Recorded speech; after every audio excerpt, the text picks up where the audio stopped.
Salam alaikum à toutes et à tous, bonjour, bienvenue sur la chaîne MM Français. Moi c'est Waiba Baou, psychologue spécialisée en cognition et en psychologie islamique. Aujourd'hui on va continuer notre série de vidéos concernant les émotions et aujourd'hui plus particulièrement on va parler de l'intelligence émotionnelle, de sa définition et en particulier de l'intelligence émotionnelle du prophète alayhi salatu wassalam.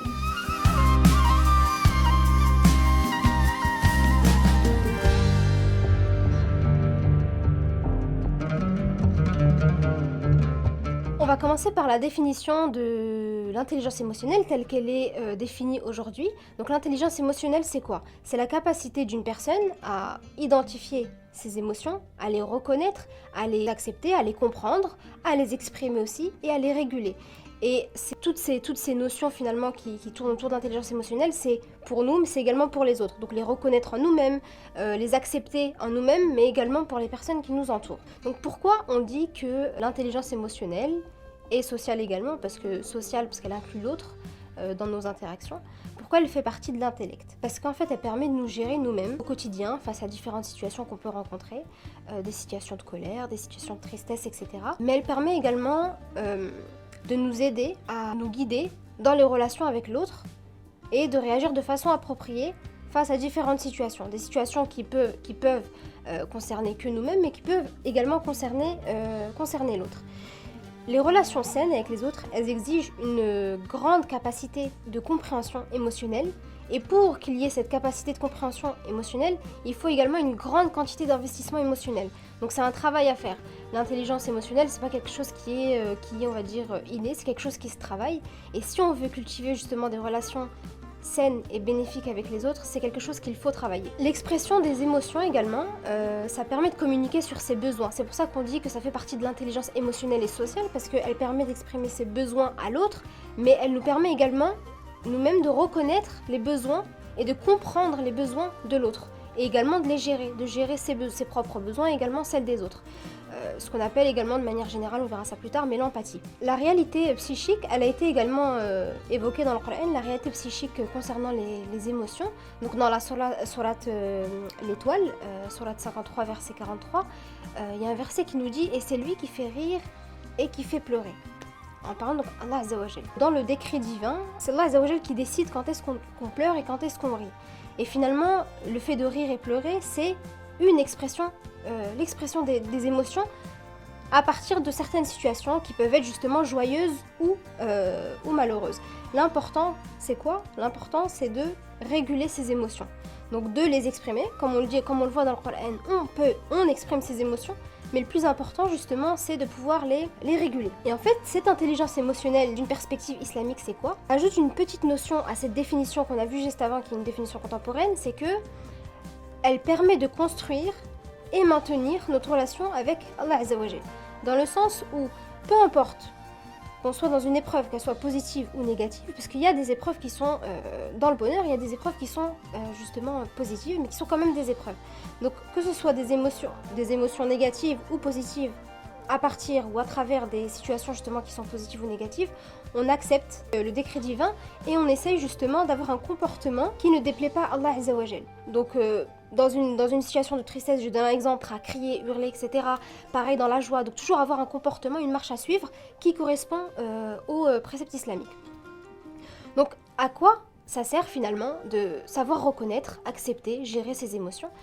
Il y a des psychologues qui ont expliqué ça comme étant le fait de la capacité de maîtriser ses émotions et de les gérer, mais d'utiliser ces émotions pour guider nos pensées et nos comportements. Donc utiliser nos émotions qui par la suite deviennent des conséquences qui ont justement des conséquences sur nos comportements et nos pensées. Et en fait, finalement, on se dit que si on ne reconnaît pas ces émotions, on ne peut pas les maîtriser. Et en fait, ça va avoir un comportement, des conséquences sur nos comportements.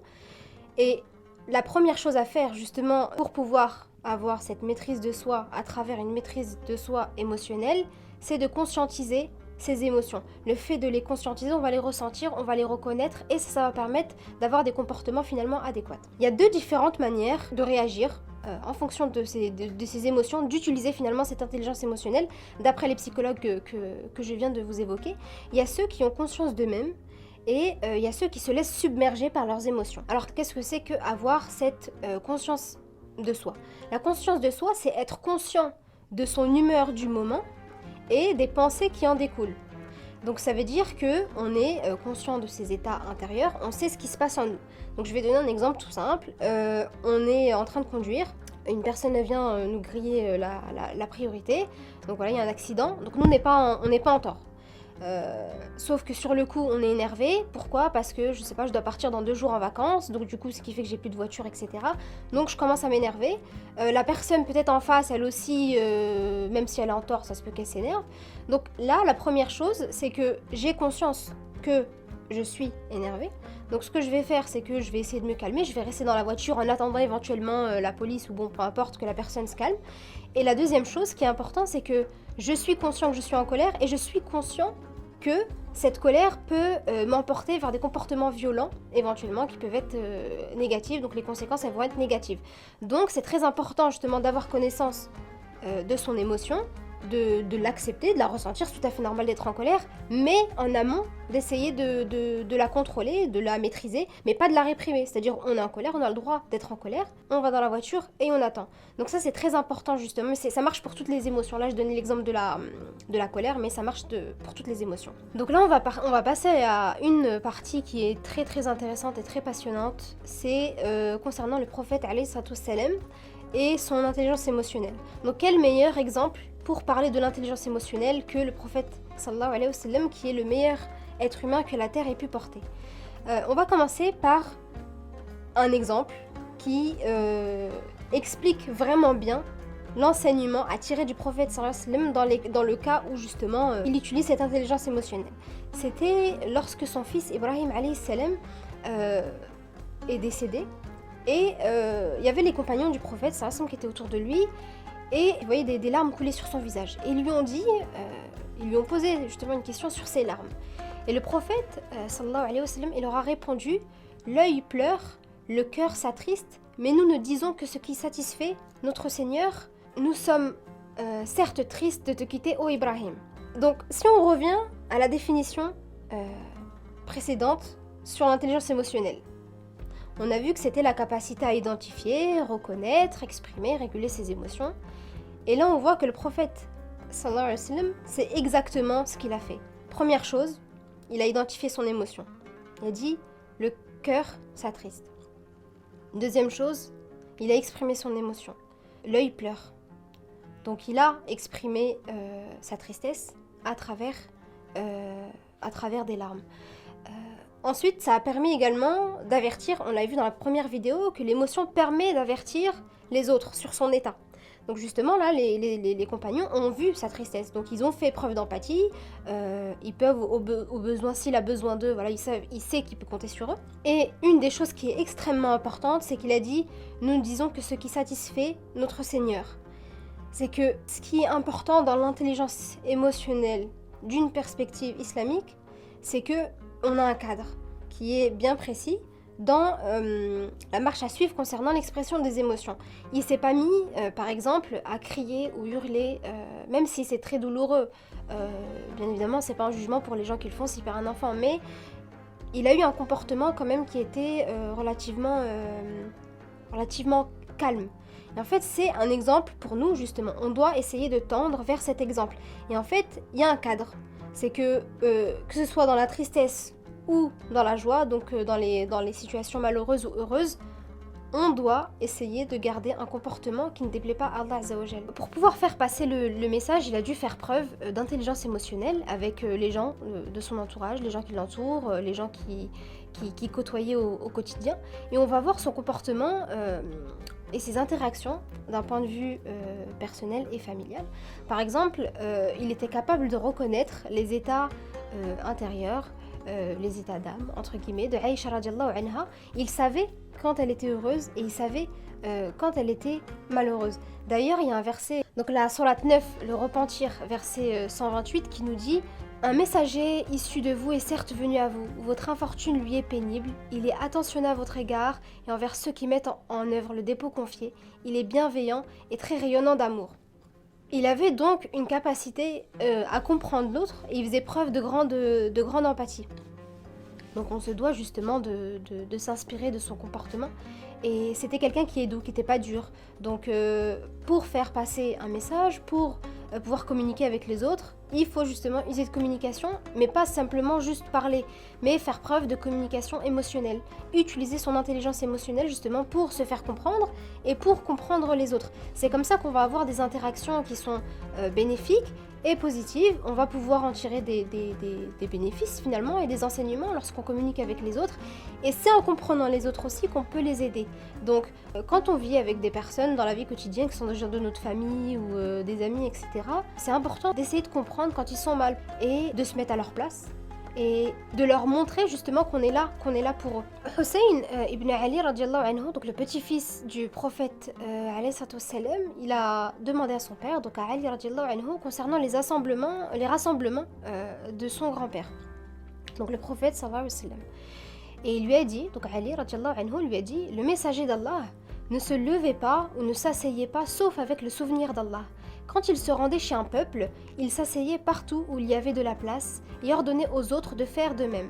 Il accordait à chaque participant la part d'attention qui lui revenait, à tel point que chaque personne, pensait qu'il n'y avait pas de personne plus noble que lui aux yeux du prophète sallallahu alayhi wa sallam. Dans cette narration, on voit que c'est quand même incroyable de voir que si on s'asseyait avec le prophète sallallahu alayhi wa sallam lors d'une assemblée, on se sentait spécial et valorisé. Donc à chaque personne, il lui donnait son temps. Et c'est des choses qu'on devrait faire dans la vie quotidienne avec tout le monde. On devrait donner à chaque personne son temps. À nos parents, un temps. À nos enfants, un temps. À nos époux, épouses, un temps. À nous-mêmes aussi, un temps. C'est très important de se donner à nous-mêmes également un temps.